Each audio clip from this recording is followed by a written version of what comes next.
¿Qué tal, hermanos? Muy feliz sábado para cada uno de ustedes. Bienvenidos a un nuevo programa de Tiempo de Reunión, un espacio donde vamos a estudiar la palabra de Dios. Estamos con este folleto titulado El Pacto Eterno de Dios en la lección número 8 y hoy me van a estar acompañando los hermanos Jonathan Falcón de Puerto Rico, Leandro Pena de Argentina, Arturo Argüelles de México. Pero antes de comenzar con la lección, quiero recordarles una invitación, volver a extenderles la invitación que hemos estado haciendo en los programas anteriores con respecto al congreso que estamos organizando en la provincia de Córdoba, aquí en Argentina, en un predio llamado Villa Bautista Tea, un predio cristiano que se dedica específicamente a alquilar este lugar a grupos cristianos que quieran pasar hermosos días en este lugar. Esas imágenes que ustedes pueden ver son imágenes reales del predio. Entonces vamos a estar desde el viernes 14 hasta el miércoles 19 por la noche, que va a ser el último tema, ¿sí? Vamos a tenerlo el miércoles por la noche, pero para dormir nos podemos quedar hasta el jueves 20, ¿sí? Por eso figura del 14 al 20 de octubre. Ahí ustedes tienen el código QR. Si ustedes con la cámara de su teléfono enfocan ese código, se les va a abrir el enlace, ¿sí? Donde pueden inscribirse, o si no, acá en el chat yo voy a estar también copiando el link, y también ahí está mi número de teléfono para que puedan contactarse conmigo por cualquier consulta o cualquier problema para ver si lo podemos solucionar juntos, para que podamos encontrarnos todos juntos en este congreso que va a ser de extrema bendición, esta fiesta donde el Señor nos pide que nos reunamos de diferentes lugares para recibir su bendición. Así que bueno, están todos invitados, los de Argentina, los que vienen de afuera. Ya tenemos alguna persona también de otro país que está inscripta, así que los animo a ustedes también si están escuchando y dicen cómo voy a ir, no sé, desde Perú o cómo voy a ir desde Colombia, está muy lejos. Si lo ponemos en oración juntos y tenés ganas de venir, el Señor seguramente puede mostrar el camino y nos puede dar los recursos para poder lograrlo, así que vamos a orar juntos, ¿sí? Por esto, vamos a tener una palabra de oración para dejar este congreso en las manos del Señor y también este programa, que podamos estudiar su palabra y poder comprender todo lo que Él tiene para nosotros. Por eso, bueno, los invito a los que puedan a buscar al Señor en oración. Amante Padre que estás en el cielo, muchas gracias por tus bendiciones, gracias por tu amor. Te rogamos, Padre, que puedas acompañarnos en este programa, que abras nuestros ojos, nuestra mente espiritual para poder comprender tus verdades. Y especialmente, Padre, también queremos dejar este congreso en tus manos, que todos aquellos que sientan de corazón la necesidad de ir, Padre, para recibir tu espíritu, para estar en unidad con los hermanos, que tú puedas proveer, Padre, todo lo necesario para que podamos llenar todo ese espacio, que podamos estar un grupo de tus hijos ahí reunidos, Padre, pudiendo recibir de tu Santo Espíritu. Te lo pedimos todo esto sin merecer nada, en el nombre de Jesús. Amén. Como les mencionaba, hoy para la primera sección de las preguntas de esta lección me está acompañando el hermano Jonathan Falcón de Puerto Rico, así que bienvenido, hermano, saludos para vos, para tu familia y gracias por dedicar este tiempo para traernos el pan de vida. Así que atentos, vamos a disfrutar de esto que el Señor ha puesto en el corazón del hermano para que comparta hoy con nosotros.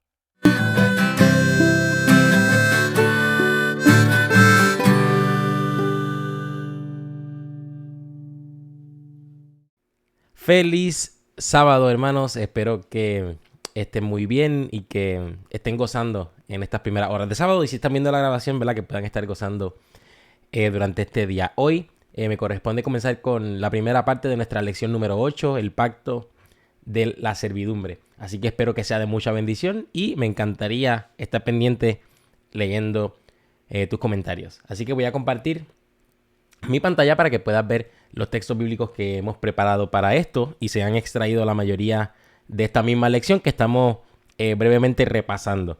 Y comenzamos con Gálatas capítulo 4, los versículos 21 al 26. Y Gálatas capítulo 4, versículos 21 al 26 dicen: Decidme, los que queréis estar bajo la ley, ¿no habéis oído la ley? Porque está escrito que Abraham tuvo 2 hijos, uno de la esclava, el otro de la libre. Pero el de la esclava nació según la carne, mas el de la libre por la promesa, lo cual es una alegoría, pues estas mujeres son los 2 pactos.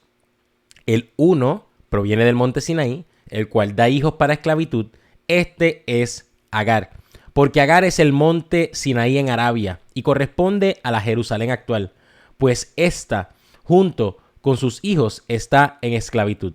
Mas la Jerusalén de arriba, la cual es madre de todos nosotros, es libre. Y aquí tenemos varios conceptos. En Gálatas capítulo 4, por ejemplo, en esta primera parte tenemos que establece que Abraham tuvo 2 hijos.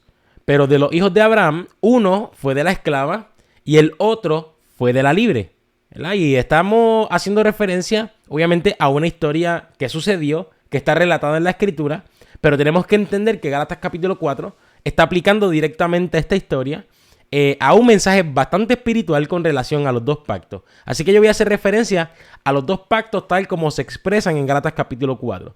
Tenemos 2 pactos, como vemos en el versículo 24. El pacto de la esclava y el pacto de la libre. O, mejor dicho, el pacto de la esclavitud, que, ¿verdad? El pacto de la servidumbre, como vemos, como es el título de nuestra lección, y el pacto de la libertad. Así que estamos hablando del pacto de la esclavitud o de la servidumbre versus el pacto de la libertad, que como también se le llama en el texto 23. El pacto de la esclavitud se le llama el pacto según la carne, y veremos por qué se le llama el pacto según la carne. Sin embargo, el pacto de la libertad es el pacto según la promesa. Como menciona anteriormente, dice que el pacto, o sea, el pacto de la carne proviene del monte Sinaí. El pacto de la esclavitud proviene del monte Sinaí. Y el pacto de la promesa o el pacto de la libertad proviene de la Jerusalén de arriba. Así que nada, quería establecer esto como un principio fundamental. Lo que podemos tener claro es que el pacto de la servidumbre, el pacto de la carne, el pacto de la esclavitud, el pacto del monte que provino del monte Sinaí, evidentemente es el pacto que estamos estudiando, que es el pacto de la servidumbre según Gálatas capítulo 4, pero seguiremos avanzando y aprendiendo sobre este mismo principio. Vamos a ir a la historia de Abraham, ¿verdad? Porque Gálatas 4 está haciendo referencia directamente a la historia de Abraham. Y fíjense en lo siguiente. Abraham, en Génesis 12, 1 al 3, dice que Dios le dice lo siguiente. Jehová había dicho a Abraham: vete de tu tierra y de tu parentela y de la casa de tu padre a la tierra que te mostraré, y haré de ti una nación grande, y te bendeciré y engrandeceré tu nombre, y serás bendición.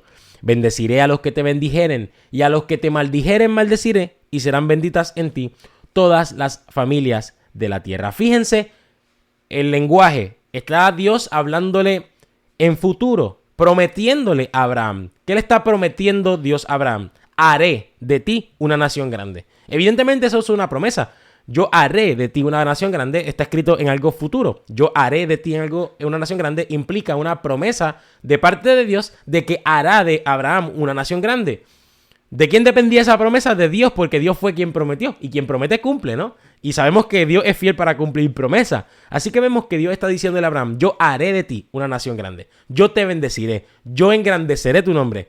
Serás bendición. Bendeciré a los que te bendijeren. Maldeciré a aquellos que te maldijeren. Serán benditas en ti todas las familias de la tierra. Esto es todo promesa de parte de Dios a Abraham. Por lo tanto, como bien mencioné, el que promete aquí es el que debe cumplir. Si yo le prometo a mi esposa, que ahora mismo está embarazada, que le voy a llevar quizás un helado que a ella le gusta mucho y ella tiene ese antojo, y no te preocupes, mi amor, yo te prometo que te lo voy a llevar. Ella no tiene que hacer nada. Si yo soy el que se lo voy a llevar, ella no tiene que hacer nada para buscar el helado. Yo le prometí que se lo iba a llevar, ¿verdad? De la misma forma, cuando Dios hace una promesa al hombre, en este caso a Abraham, Dios no le está pidiendo al hombre que haga nada, simplemente que espere por el cumplimiento de la promesa, porque vuelvo y repito, quien promete es quien debe cumplir. Y la persona a quien se le prometió, lo único que debe hacer es esperar al cumplimiento de esta promesa. Y fíjense, Dios no solamente se limitó a prometer a Abraham en Génesis capítulo 12, vemos que se repite lo mismo. Génesis 13, 14 al 16 dice: y Jehová dijo a Abraham, después que Lot se apartó de él: alza ahora tus ojos, mira desde el lugar donde estás hacia el norte y el sur y al oriente y al occidente, porque toda la tierra que ves la daré a ti y a tu descendencia para siempre, y haré tu descendencia como el polvo de la tierra, que si alguno puede contar el polvo de la tierra, también tu descendencia será contada. Dios confirma nuevamente la promesa: haré de ti, ¿verdad?, una descendencia como el polvo de la tierra. Innumerable. Dios promete nuevamente a Abraham. Y fíjense en lo siguiente. Abraham había tenido una circunstancia, ¿verdad?, para rescatar a su sobrino Lot en donde estaba. Y luego dice el capítulo 15, desde el versículo 1, que después de estas cosas, ¿verdad?, lo que había sucedido con su sobrino, vino la palabra de Jehová a Abraham en visión diciendo: no temas, Abraham, yo soy tu escudo y tu galardón sobremanera grande. Y respondió Abraham: Señor Jehová, con el temor que tenía, mira lo que dice: ¿qué me darás? Siendo así que ando sin hijo, y el mayordomo de mi casa es ese Damaseno Eliezer. Dijo también Abraham: mira que no me has dado prole, y he aquí que será mi heredero un esclavo nacido en mi casa. Luego vino a él palabra de Jehová diciendo: no te heredará este, sino un hijo tuyo será el que te heredará. Y lo llevó afuera y le dijo: mira ahora los cielos y cuenta las estrellas si las puedes contar. Y le dijo: así será tu descendencia. Y creyó a Jehová y le fue contado por justicia. Así que en efecto, vemos que ya Dios le había dado la promesa a Abraham múltiples veces. Sin embargo, Abraham había dudado de la promesa de Dios y Dios vuelve nuevamente a confirmar su promesa. Y nuevamente le da la promesa a Abraham y dice que Abraham creyó a Jehová. Pero luego pasó algo, ¿verdad? Y quiero mencionar algo antes de eso. Jesús había hecho referencia en Juan capítulo 8, versículo 35, evidentemente inspirado también en la historia de Abraham, que el esclavo no queda en la casa para siempre, el hijo sí queda para siempre. Haciendo referencia, ¿verdad?, a los que están en pecado, que son esclavos del pecado. Si nosotros somos esclavos del pecado, si nosotros estamos en esclavitud, no quedamos en la casa para siempre. Sin embargo, aquellos que somos hijos de la promesa, aquellos que estamos en el pacto de la promesa, sí quedamos en la casa de nuestro Padre para siempre. Así que era importante que el hijo de Abraham no fuera un hijo de la esclavitud, sino un hijo según la promesa. El hijo que Dios prometió que él iba a tener, por el cual iba a tener una descendencia grande. Y fíjense lo que sucede acerca, ¿verdad? Y nosotros sabemos la historia. ¿Cuáles fueron las consecuencias, verdad? Porque sabemos que en efecto Abraham escuchó a su esposa y habían decidido acostarse, ¿verdad?, o tener hijos con su sierva. Y al tener hijos con su sierva, pues tuvieron muchos problemas. Aquí tenemos algunos problemas. Por ejemplo, esto no es Juan capítulo 8, así que discúlpenme en la parte de abajo. Esto es Génesis capítulo Génesis capítulo 16. Esto es Génesis capítulo 16. Así que corrijan eso allá abajo. Génesis 16, versículo 1 dice: Sarai, mujer de Abraham, no le daba hijos, y ella tenía una sierva egipcia que se llamaba Agar. Dijo entonces Sarai a Abraham: ya ves que Jehová me ha hecho estéril, te ruego pues que te llegues a mi sierva, quizás tendré hijos de ella. Y atendió Abraham el ruego de Sarai, y nosotros sabemos lo que pasó. Comenzaron, ¿verdad? Ellos tuvieron hijos, Abraham con Agar, tuvo un hijo que es Ismael. Pero mira lo que sucede en el versículo 4. Y él se llegó a Agar, la cual concibió, y cuando vio que había concebido, miraba con desprecio a su señora. Comenzaron a haber problemas. Sarai le dice a Abraham: mira, ella me mira con desprecio. Vemos el texto 6 que dice que como Sarai la afligía, ella huyó de su presencia. Comenzó a haber problemas. Dios le había hecho una promesa a Abraham. Abraham tomó otro camino, el camino que Dios tenía para él, y comenzó a tener problemas. Génesis 21, 8 al 10, vemos problemas también luego que Isaac es concebido. Dice que creció el niño y fue destetado, e hizo Abraham gran banquete el día que fue destetado Isaac. Ya Isaac estaba creciendo. Y vio Sara que el hijo de Agar, la egipcia, el cual ésta le había dado a luz a Abraham, se burlaba de su hijo Isaac. Por tanto dijo Abraham: echa a esta sierva y a su hijo, porque el hijo de esta sierva no ha de heredar con Isaac mi hijo. Comenzó a haber problemas. Abraham estaba, ¿verdad?, en un lío interesante, pero estos líos Abraham los pudo haber evitado si simplemente hubiera esperado por el cumplimiento de la promesa de Dios. Pero ¿en dónde fue que Abraham, podríamos decir que metió la cuchara y comenzó a tener esta serie de problemas? En el momento que Abraham dijo, ¿sabes qué? En lugar de esperar porque Dios cumpla su promesa, yo voy a comenzar a cumplir la promesa que Dios prometió que yo iba a tener. En lugar de esperar un hijo de mi esposa legítima para tener un hijo legítimo, pues mira, como mi esposa legítima Dios no le ha dado hijo, pues déjame ahora yo tener un hijo con mi sierva para cumplir lo que Dios, para darle un hijo a Dios y que Dios entonces pueda a través de ese hijo darme herencia. Pero Dios no le pidió a Abraham que hiciera nada, solamente que esperara por el cumplimiento de la promesa. Se ve que cuando el hombre mete la mano, comienzan a haber una serie de conflictos que evidentemente, si esperamos por el cumplimiento de la promesa de Dios, nos lo ahorraríamos. Galatas 4:29 dice, pero como entonces el que había nacido según la carne perseguía al que había nacido según el Espíritu, así también es ahora. Y tenemos que tener cuidado, hermanos, porque ahora viéndolo desde la perspectiva de los pactos, cuando nosotros esperamos en la promesa de Dios, cuando nosotros estamos en libertad, y cuando hablo de libertad me refiero esperando la promesa de Dios, dejando que Dios sea quien cumpla todas las cosas, y al mismo tiempo el estar en libertad implica estar bajo, o sea, estar fuera del yugo de la esclavitud del pecado. O sea, el Señor ya nos ha librado del yugo de la esclavitud del pecado. ¿Qué pasa con aquellos que permanezcan bajo esclavitud? Aquellos que en lugar de permitir que Dios cumpla lo que prometió que hiciera, que haría, tratan por sus fuerzas de hacer lo que Dios prometió que Él haría. Persiguen a aquellos que nacen según el Espíritu. Persiguen a los hijos de la promesa. Es también ahora. Todos los hijos de esclavitud persiguen a los que son hijos de la promesa. Y avanzo un poco más. Fíjense lo que pasó, incluyendo el pueblo de Israel, aquellos que estaban en esclavitud. Dios los libra de Egipto y cuando se enfrentan con el mar rojo ahí que tenían que cruzar, de repente mira lo que le dicen a Moisés cuando llegan los egipcios para perseguirlos. No había sepulcro en Egipto que nos ha sacado para que muramos en el desierto. ¿Por qué has hecho así con nosotros para que nos has sacado de Egipto? ¿No es esto lo que te hablamos en Egipto diciendo déjanos servir a los egipcios? Porque mejor nos fuera servir a los egipcios que morir nosotros en el desierto.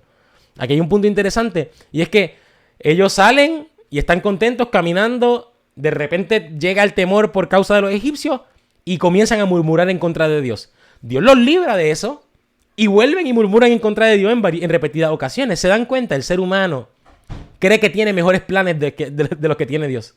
El ser humano cree que tiene mejores planes de los que tiene Dios. El pueblo de Israel dijo, mejor era que nos quedábamos en Egipto. Pero el plan de Dios era, no, ustedes van a ser libres. Y con todo y que Dios los liberta y ellos conocen lo que es la libertad de Dios en medio de las pruebas, con todo ellos siguen sugiriendo aparentemente mejores planes que los planes que tenía Dios para ellos. Y mira lo que pasa ahora. Dios les da un plan en Éxodo capítulo 19. Vosotros visteis lo que hice a los egipcios. O sea, recuerden, yo los libré de los egipcios. Cómo os tomé sobre alas de águila y os he traído a mí. Ahora pues, si diereis oído a mi voz y guardareis mi pacto, vosotros seréis mi especial tesoro sobre todos los pueblos, porque mía es toda la tierra.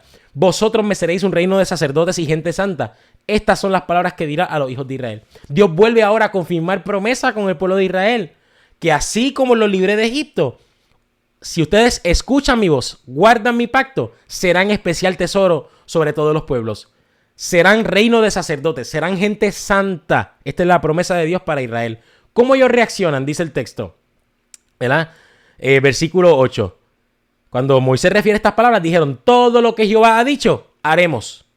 Ellos prometieron hacer lo que Dios dijo que haría, pero vamos a suponer que ellos lo que prometieron fue dar oído a la voz de Dios. ¿Qué fue lo que sucedió en Éxodo 20? Cuando Dios comenzó a hablar su pacto. ¿Cómo comenzó? Yo soy Jehová tu Dios que te saqué de la tierra de Egipto. De la misma forma que hizo referencia en Éxodo 19. Y le prometió, no tendrás dioses ajenos delante de mí. En futuro, una promesa, no te harás imagen. Dios prometió lo que iba a hacer en este pacto. ¿Y qué dijeron ellos? Moisés, habla tú con nosotros y nosotros oiremos, pero por favor que no hable Dios con nosotros. Los que prometieron que darían oído a la voz de Dios y guardarían el pacto de Dios, le dijeron, ¿sabes qué? Mejor, Moisés, nosotros no queremos dar oído a la voz de Dios. Habla tú con él y luego habla con nosotros, que nosotros oiremos. Y luego sabemos que Moisés refiere estas palabras al pueblo y el pueblo siguieron prometiendo, diciendo no haremos nada. Y los que prometieron que no tendrían dioses ajenos delante de Dios, estaban luego adorando becerros de oro. Y esto es interesante porque, en efecto, esta es la tendencia humana y este es el mensaje que quería llevar para esta mañana. Confiemos en la promesa de Dios, esperemos que Dios cumpla sus promesas. Cuando el hombre mete la cuchara, entramos en pánico y en problemas. Pero si esperamos al cumplimiento de la promesa de Dios, el Dios que nos prometió eso es fiel para cumplir cada una de sus promesas. Que tengas buen día, bendiciones y continuamos con el resto de la lección.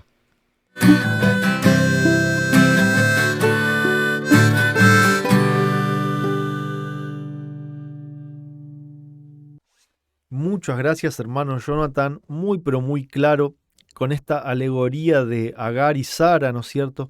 Poder entender la diferencia entre el viejo pacto y el nuevo pacto, ¿no? Cómo Dios hace una promesa en nosotros que Él cumple. Él le dijo a su pueblo: yo voy a hacer de ustedes una nación santa, de sacerdotes santos.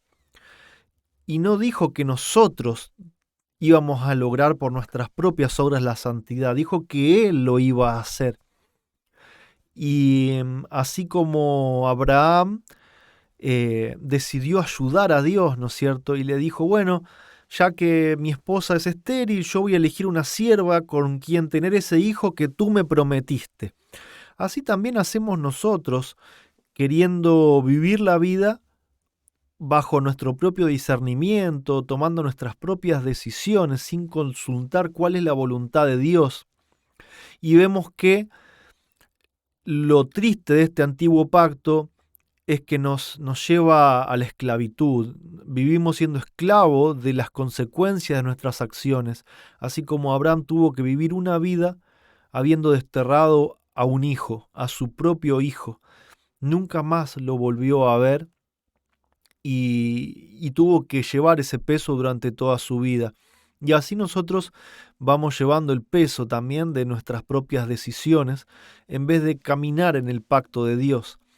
Caminar en ese pacto donde Dios nos da a su Hijo para que Él viva en nuestras mentes y en nuestros corazones y haga de Él lo que sea su voluntad.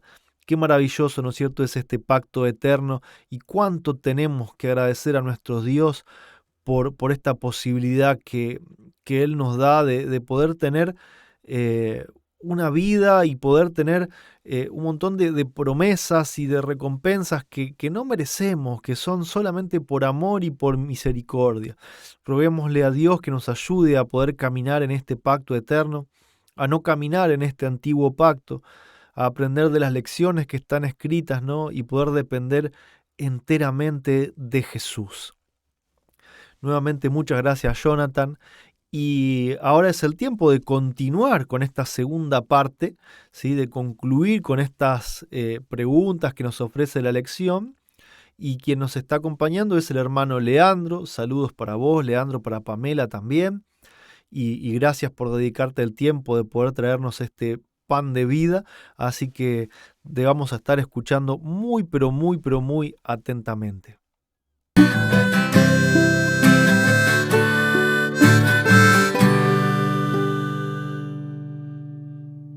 ¿Cómo están, hermanos? Feliz sábado para todos, feliz sábado, Roberto.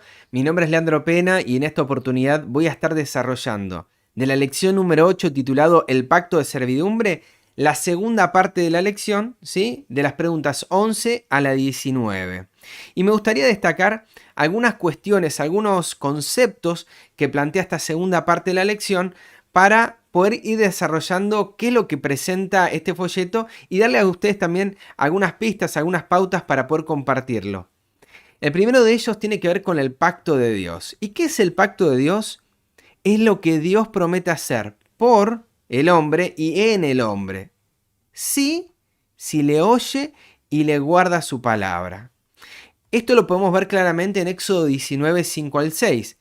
Si oyen, si diereis oído a mi voz y guardareis mi pacto, recuerdan, la palabra ahí guardar tiene que ver con retener, con proteger ese pacto. Si lo oímos y lo retenemos en nuestro corazón, lo que viene a continuación es una promesa, ¿sí? Es decir, del 19.5 en adelante es una promesa, las palabras de Dios, de lo que iba a ocurrir en el hombre si le oían y guardaban su pacto. Por ejemplo, iban a ser su especial tesoro, iban a ser un reino de sacerdotes y de gente santa, no iba a ser un reino de guerreros. Dios quería que sean sacerdotes, que sean gente santa. Si leemos un poquito más y llegamos hasta el capítulo 20, nos encontramos con los 10 mandamientos. Y esos 10 mandamientos también son una promesa si lo leemos de acuerdo a Éxodo 19:5. Que si diéramos oído a su voz y guardáramos su pacto, 1. No tendréis dioses ajenos. Es una promesa futuro. 2. No te harás imagen. Otra promesa futuro. 3. No tomarás el nombre de Dios en vano. 4. Acordarte has del día de reposo. Te vas a acordar. ¿Por qué? Porque si Cristo mora en vos, todos estos mandamientos iban a ser una realidad en tu vida. Vas a honrar a tu papá y a tu mamá, no ibas a matar, no cometerías adulterio, no hurtarás, no robarás. 9, no dirás falso testimonio. Y 10, no codiciarás. No son un imperativo de lo que nosotros debemos hacer, sino de lo que va a ocurrir, una promesa, si oímos la voz de Dios y guardamos su pacto. Ahora, ¿qué es el pacto del hombre? El pacto del hombre es el esfuerzo del hombre por obedecer la palabra de Dios, de hacer algo para Dios. Y esto lo vemos clarito en Éxodo 19, versículos siguientes a los que acabamos de ver, verso 7 y verso 8, dice que vino Moisés y llamó a los ancianos del pueblo, expuso en presencia de ellos todas estas palabras que Jehová les había mandado, y todo el pueblo respondió a una y dijeron, todo lo que Jehová ha dicho, haremos, ¿sí? Y Moisés refirió a Jehová las palabras del pueblo. El pacto del pueblo, la promesa del pueblo, era de que ellos iban a hacer las cosas, no que iban a escuchar y guardar, sino de que las iban a hacer. Y vemos que cuando sellan ese pacto, Éxodo 29:3 y 29:7, dice, y Moisés vino y contó al pueblo todas las palabras de Jehová y todas las leyes, y todo el pueblo respondió a una voz y dijo, escuchen, haremos todas las palabras que Jehová ha dicho. Las van a hacer, no las van a oír ni guardar, sino van a hacerlas. Eso es lo que ellos dijeron. Y 24:7 dice, y tomó el libro del pacto y lo leyó a oído del pueblo, el cual dijo, haremos todas las cosas que Jehová ha dicho y obedeceremos. Hay una diferencia muy grande, si ustedes pudieron prestar atención aquí, entre el pacto de Dios, de lo que Él quiere hacer por el hombre y en el hombre, y el pacto del hombre, que es lo que Él desea hacer por Dios, que Él desea obedecerle a Dios. ¿Sí? Y recordamos Deuteronomio 5:29, cuando Dios le dice, dijeron buenas cosas. Ahora, ¿quién diera que tuvieran tal corazón para hacer esto que están prometiendo? Ellos a este pacto lo sellaron con sangre. Dice, y Moisés escribió todas las palabras de Jehová, y levantándose de mañana edificó un altar al pie del monte y 12 columnas según las 12 tribus de Israel. Y envió jóvenes de los hijos de Israel, los cuales ofrecieron holocaustos y becerros como sacrificio de paz a Jehová. Algo que ellos hicieron, no que Dios les había pedido. Y leemos también, verso 6, y Moisés tomó la mitad de la sangre y la puso en tazones y esparció la otra mitad de la sangre sobre el altar. Entonces Moisés tomó la sangre y roció sobre el pueblo y dijo, he aquí la sangre del pacto que Jehová ha hecho con vosotros sobre todas estas cosas. Presten atención, es el pacto que Jehová hizo con ellos, no es el pacto de Jehová que el pueblo hizo con Jehová, sino que Jehová hace un pacto con ellos de lo que ellos dijeron. Ellos dijeron que iban a obedecer, Dios hace un pacto con ellos de lo que ellos dijeron, ¿sí? Y que fue sellado con sacrificio y ofrenda que ellos presentaron a Dios como sacrificios de paz. Pero muy distintos son los sacrificios que Dios quiere. Por ejemplo, Salmo 51:17 dice, los sacrificios de Dios son el espíritu quebrantado, al corazón contrito y humillado no despreciarás tú, oh Dios. Este es el sacrificio de Dios, un espíritu quebrantado, un corazón contrito y humillado. Salmo 50:14 nos dice, sacrifica a Dios alabanza y paga tus votos al Altísimo. Y Oseas 6:6 dice, porque misericordia quiero y no sacrificio. Lo que quiere Dios es misericordia, no quiere sacrificios. Y conocimiento de Dios más que holocaustos. Este es el sacrificio de Dios. Y cuantos más nos acerquemos a conocerlo a Él, más nos vamos a dar cuenta de qué es lo que desea de nosotros, qué desea de nuestra vida, cómo desea que nos acerquemos a Él. Que nosotros podamos acercarnos con un espíritu quebrantado, buscando misericordia, dándole y tributándole alabanzas a Dios.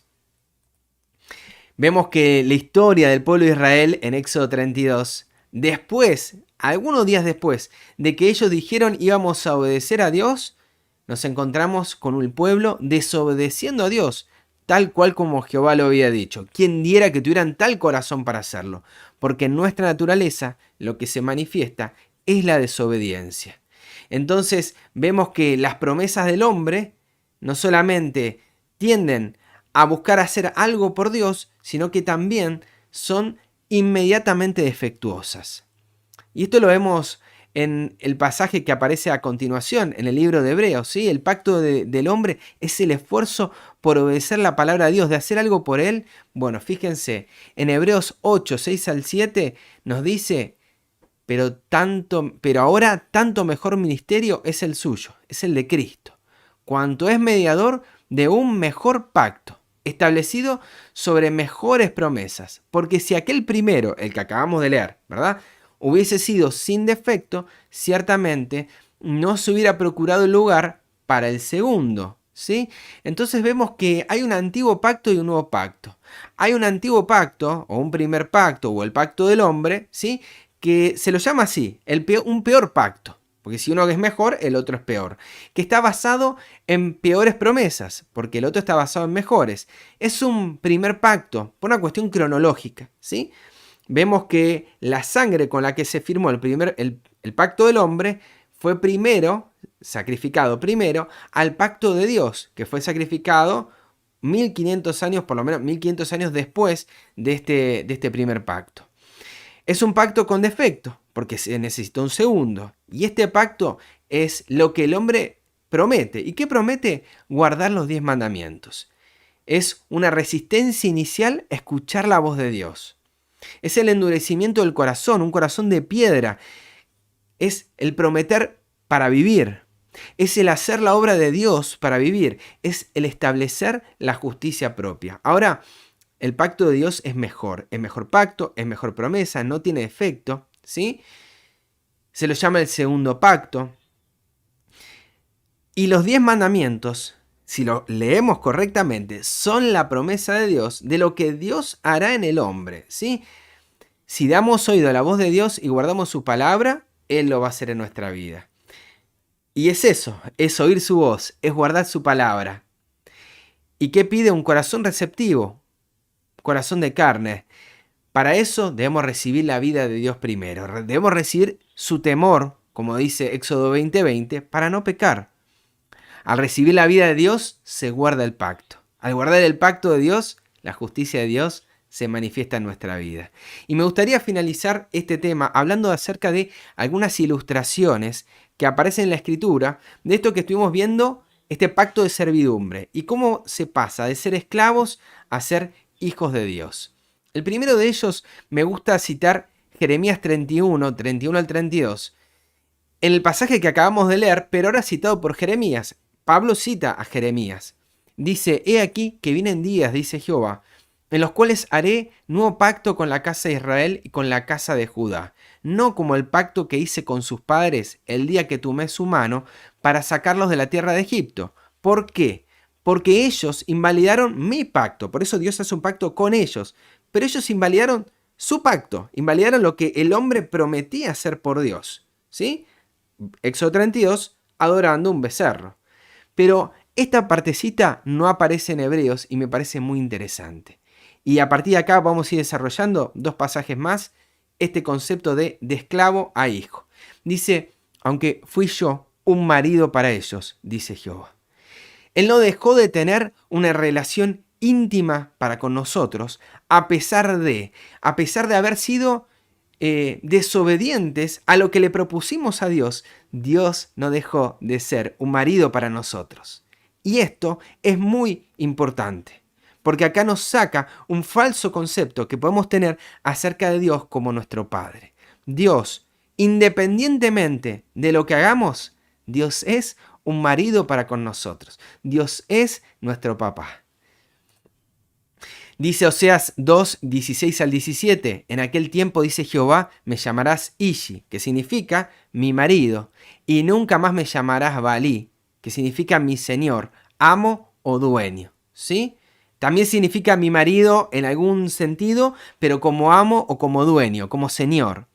Porque quitaré, dice la promesa de Dios, de su boca los nombres de los Baales y nunca más se mencionarán sus nombres.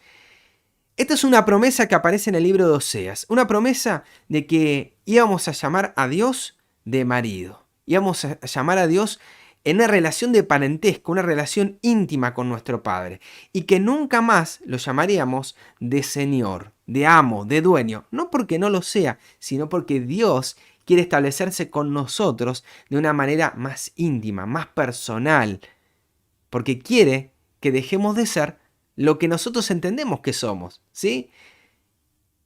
¿Qué relación tenemos con un señor, con un amo, con un dueño? Y una relación de servidumbre, una relación de amo-esclavo, de dueño, de señor-siervo.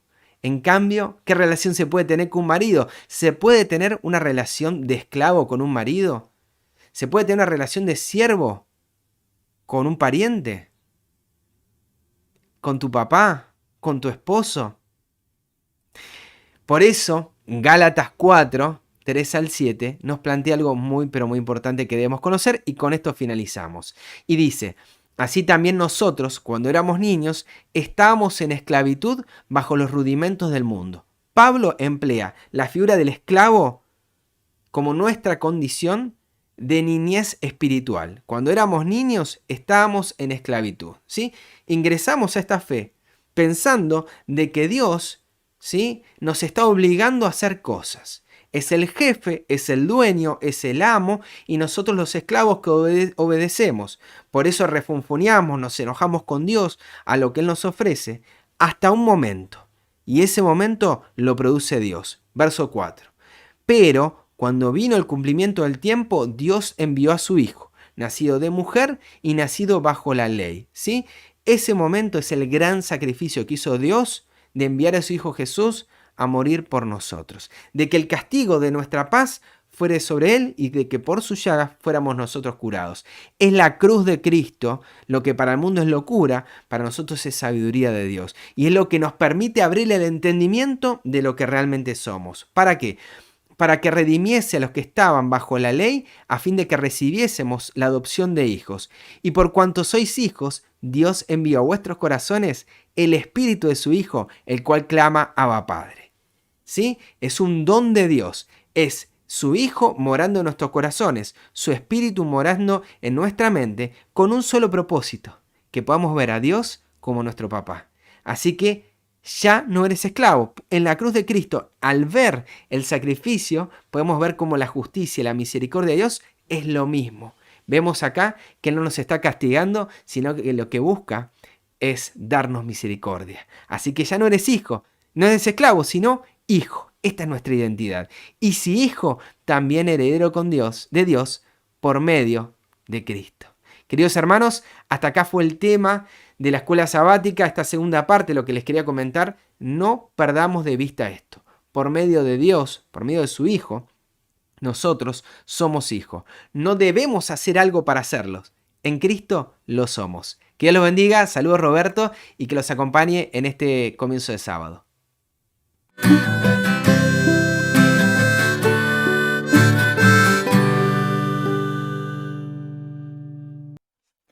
Muchísimas gracias, Leandro, muchísimas gracias.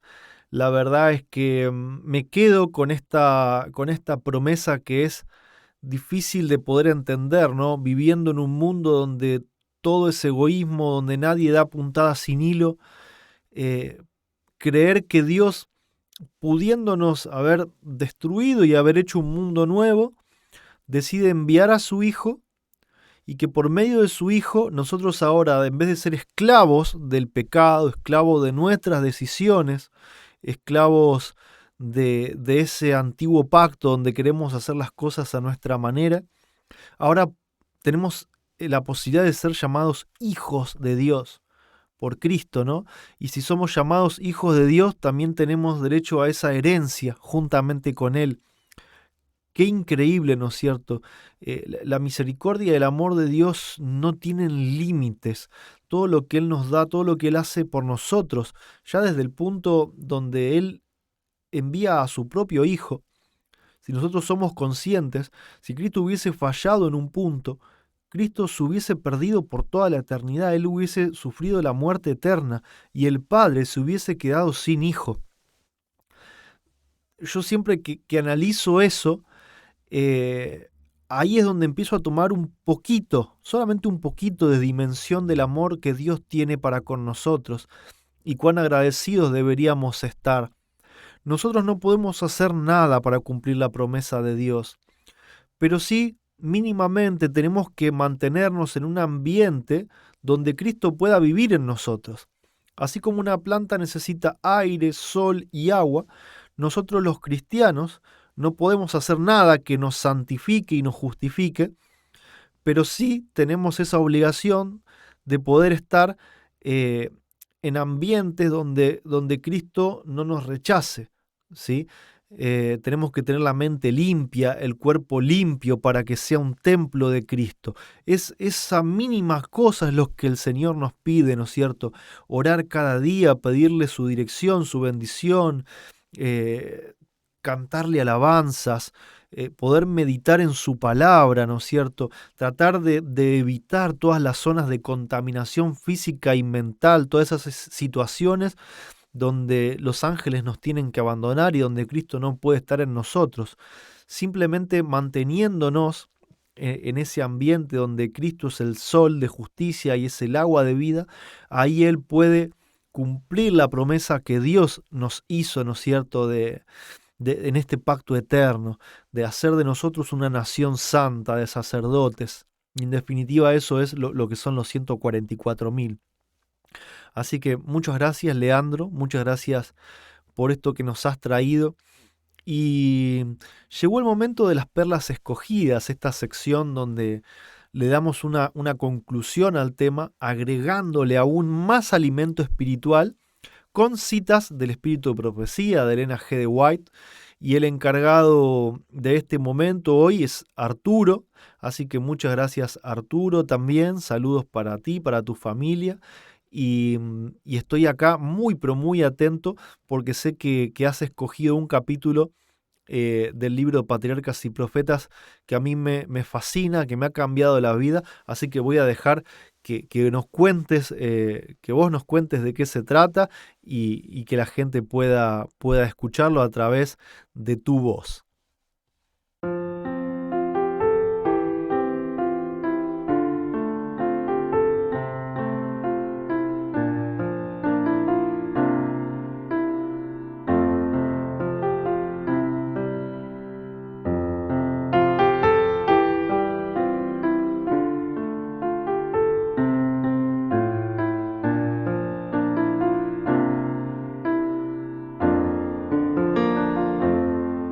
Hola hermanos, ¿cómo están? Dios los bendiga a todos. Gracias por continuar hasta este punto. Ya estamos terminando el repaso de escuela sabática, pero no nos vamos a ir sin leer las perlas escogidas de los testimonios de esta lección, ya lección número 8.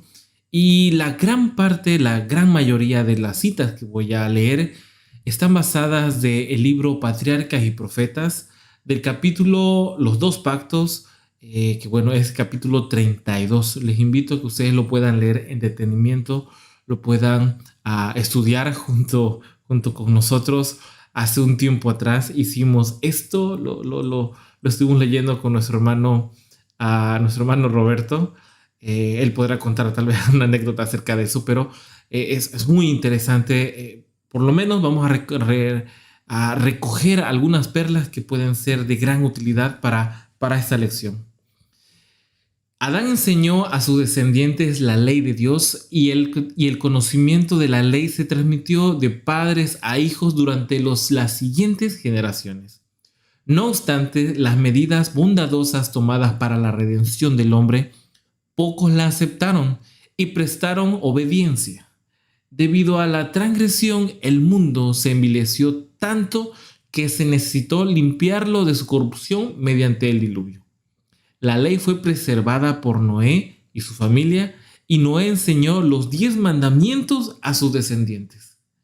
Interesante, hermanos, cómo se habla de que los 10 mandamientos ya estaban presentes, aun cuando no estaban escritos. Vamos a seguir leyendo. Cuando los hombres se apartaron nuevamente de Dios, el Señor eligió a Abraham, de quien declaró: oyó a Abraham mi voz y guardó mis preceptos, mis mandamientos, mis estatutos y mis leyes. Pero en su relación con los idólatras y su forzada sumisión a los egipcios, los israelitas corrompieron aún más su conocimiento de los preceptos divinos al mezclarlos con las crueles y viles enseñanzas del paganismo. Por lo tanto, cuando los sacó de Egipto, el Señor descendió sobre el Sinaí envuelto en gloria y rodeado de sus ángeles, y con grandiosa majestad pronunció la ley a todo el pueblo. Moisés se turbó grandemente al ver que su pueblo mostraba tan poca fe en Dios, a pesar de que repetidamente habían presenciado la manifestación de su poder en favor de ellos. ¿Cómo podía el pueblo culparlos de los peligros y las dificultades de su situación cuando él había seguido el mandamiento expreso de Dios? Hablando un poco de esta transición, hablamos de cómo Adán, cómo Noé, cómo Abraham tuvieron conocimiento de la ley de Dios, pero este tiempo de cautiverio que tuvo el pueblo de Israel en Egipto, hicieron que esta ley desapareciera, sino que ahora empezaron a adquirir esos usos y costumbres, dice, a mezclar con los crueles y las viles enseñanzas del paganismo. Muy interesante, porque esto lo podemos ver en otros, como resultado de las ordenanzas que Dios permite que lleguen al conocimiento de este pueblo.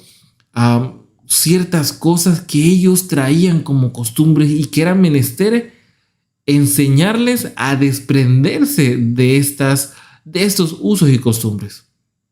Y ahora en el desierto acusaban a Moisés de que las cosas estaban empeorando justamente por culpa de él, cuando él simplemente atendía el mandato de Dios. Si el hombre hubiera guardado la ley de Dios tal como le fue dada a Adán después de su caída, preservada por Noé, observada por Abraham, no habría sido necesario el rito de la circuncisión. Y si los descendientes de Abraham hubieran guardado el pacto del cual la circuncisión era una señal, jamás habría sido inducidos a la idolatría, ni habría sido necesario que sufrieran una vida de esclavitud en Egipto. Habrían conservado el conocimiento de la ley de Dios y no habría sido necesario proclamarla desde el Sinaí o grabarla sobre tablas de piedra.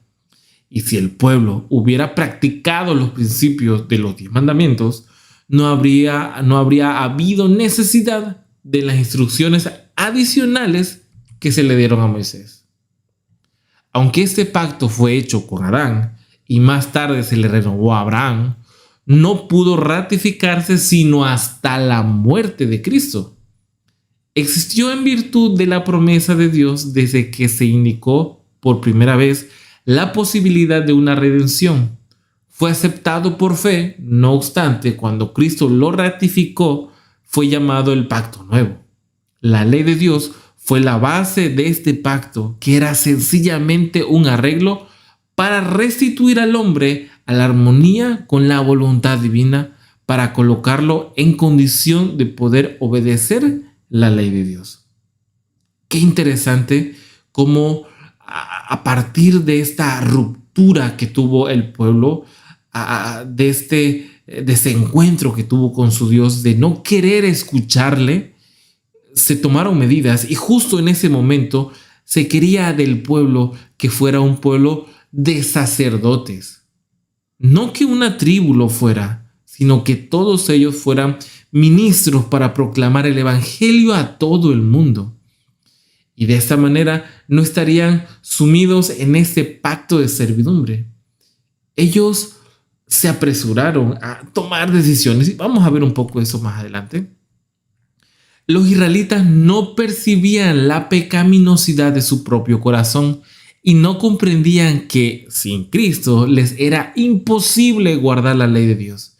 Y con excesiva premura, lo que comentamos, concertaron su pacto con Dios. Al creerse capaces de ser justos por sí mismos, declararon: haremos todas las cosas que Jehová ha dicho y obedeceremos. Habían presenciado la grandiosa majestad de la proclamación de la ley y habían temblado de terror ante el monte. Y sin embargo, apenas unas pocas semanas después, quebrantaron su pacto con Dios al postrarse a adorar una imagen fundida. Hemos estado leyendo durante las semanas pasadas y esta semana cómo es que existe esta tendencia a que los humanos tengan la necesidad de ver, de sentir, de hacer algo por su Dios. Y ante esta necesidad y partiendo de un corazón que no está apercibido de su pecaminosidad, recaemos en actitudes que, aun cuando son muy bien intencionadas como la de Caín, no tienen nada que ver con la voluntad de Dios. Y es por eso que este tema en particular es muy importante, conocer bajo qué pacto estás, más allá de tiempos, más allá de formas. La actitud dentro del corazón de cada uno de nosotros nos dirá en qué posición estamos. Fíjense lo que dice más adelante. No podían esperar el favor de Dios por medio de un pacto que ya había roto. Y entonces, viendo su pecaminosidad y su necesidad de perdón, llegaron a sentir la necesidad de Salvador, revelando en el pacto de Abraham y simbolizándolo en los sacrificios. De manera que mediante la fe y el amor se vincularon con Dios como su libertador de la esclavitud del pecado, ya que estaban capacitados para apreciar las bendiciones del nuevo pacto. Los términos del pacto antiguo eran: obedece y vivirás. El hombre que los cumpla, gracias a ellos, vivirá. Pero maldito el que no confirme las palabras de esta ley para cumplirlas. El nuevo pacto se estableció sobre mejores promesas. ¿Qué promesas? ¿Las promesas del pueblo? No, las promesas de que Dios haría algo por ti. Fíjense lo que dice. La promesa del perdón de los pecados y de la gracia de Dios para renovar el corazón y ponerlo en armonía con los principios de la ley de Dios. Pero ese es el pacto que haré con la casa de Israel después de aquellos días, dice Jehová. Pondré mi ley en su mente y las escribiré en su corazón, porque perdonaré la maldad de ellos y no me acordaré más de sus pecados. La obra de Dios es la misma en todos los tiempos.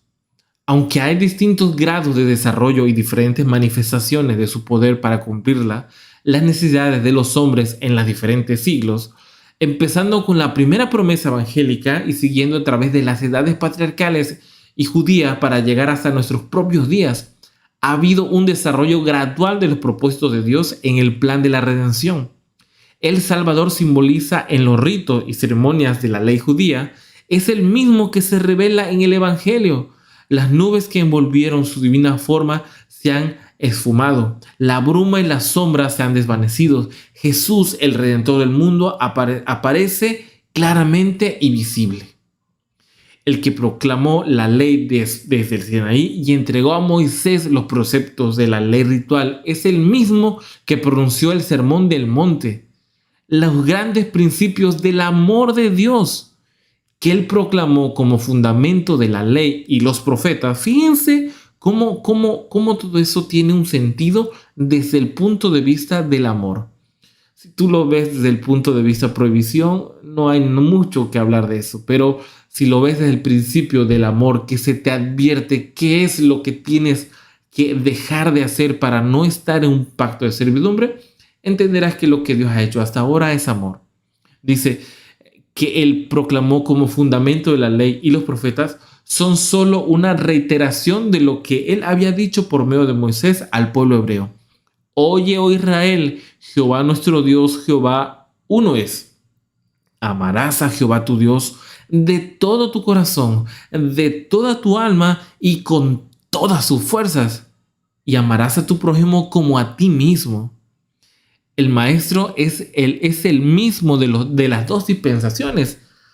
Las demandas de Dios son las mismas. Los principios de su gobierno son los mismos, porque todo procede de aquel en el cual no hay mudanza ni sombra de variación.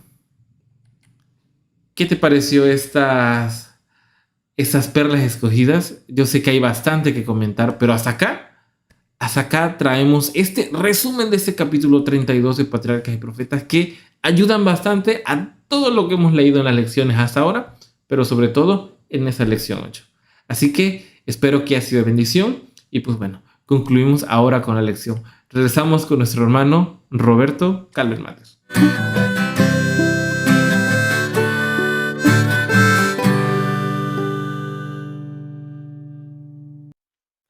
Muchísimas gracias, Arturo. La verdad que, como decía anteriormente, este capítulo para mí es tremendo, se los recomiendo, se llama Los dos pactos, que puedan leerlo desde el comienzo hasta el final porque no tiene desperdicio. Nos explica perfectamente la diferencia, ¿no?, entre el antiguo pacto y el nuevo pacto, que ese antiguo pacto no proviene de Dios, sino que es una proposición que el hombre le hace a Dios. Le dice: dinos todo lo que hay que hacer y te vamos a obedecer. Entonces, en ese pacto que plantea el hombre mismo se condena, ¿no? Porque le dice a Dios: bueno, si yo no puedo cumplir, entonces me tenés que castigar, me tenés que destruir. Esto es una invención satánica, ¿no es cierto? En cambio, Dios te dice: si no podés cumplir, yo te prometo que con Cristo morando en tu corazón vas a poder ser santo y vas a poder cumplir.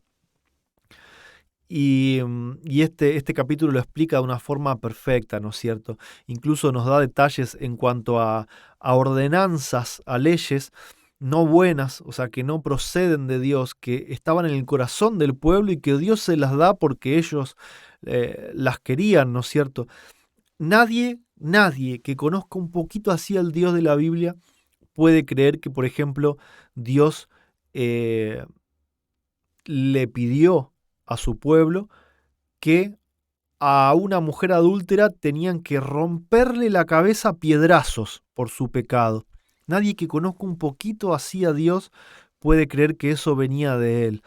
Eso es algo que estaba en el corazón de su pueblo y que Dios les da lo que ellos piden, así como les dio las codornices sin que haya sido su voluntad, así como les dio el hecho de acompañarlos a conquistar Canaán mediante la guerra, que no era su voluntad, así como les dio un rey, a pesar de que no era su voluntad, así también les ha dado ordenanzas no buenas que van en contra de lo que es la naturaleza de Dios, de lo que es su carácter, pero a la vez sigue guiando a ese pueblo para que entienda, ¿no?, las consecuencias. Y luego, bueno, viene Cristo a explicar todas esas leyes y a demostrar, ¿no es cierto?, cuando se encontró con una mujer adúltera, cómo la trató, ¿no es cierto? Lejos de romperle la cabeza a piedrazos, le dice: ni yo te condeno. Vete y no peques más, pero ni yo te condeno. Como Cristo viene a manifestar el carácter del Padre, ¿no es cierto? Y la tergiversación de la ley de Dios es una obra también maestra de Satanás. ¿Y por qué viene este comentario, no? Porque la ley es el centro del pacto, ¿no es cierto? La ley es el carácter de Dios descrito en palabras. Y la ley, el carácter de Dios, es lo que Él escribe en nuestras mentes y en nuestros corazones para que podamos ser como Él, para que podamos caminar en su pacto y andar en su pacto. Así que nuevamente gracias, Arturo, gracias también Jonathan, Leandro, gracias a ustedes por habernos acompañado un programa más y gracias también por todos sus comentarios que estoy leyendo, he estado leyendo ahí en el chat. y les deseo que puedan pasar un día lleno de bendiciones y los invito a que podamos buscar al Señor en oración. Padre amoroso, gracias nuevamente te damos por todas tus bendiciones, gracias por este pan de vida tan preciado que hoy nos has dado. Ayúdanos, Padre, a grabar todas estas verdades en nuestro corazón, pero especialmente a poder grabar tu carácter en nuestra mente y en nuestros corazones, a poder ser como tú, a poder mirar a Cristo que vino a manifestar tu carácter. Ayúdanos, Padre, a mantenernos en ese ambiente adecuado para que puedas cumplir tu promesa en nosotros. Te lo pedimos, Padre, sin merecer nada. En el nombre de Jesús. Amén. Ahora sí me despido y les deseo que puedan pasar un buen sábado, un lindo sábado en compañía de nuestro Señor, en compañía de nuestro Dios y de su Hijo. Y los quiero dejar con las imágenes de la invitación al Congreso, por si alguno de ustedes no llegó a anotar los datos o el teléfono o quiere escanear nuevamente el código QR, les dejo la imagen unos segundos para que no se pierdan absolutamente nada de todo este evento que va a ser una verdadera bendición. Hasta la próxima, hermanos, nos vemos la semana que viene.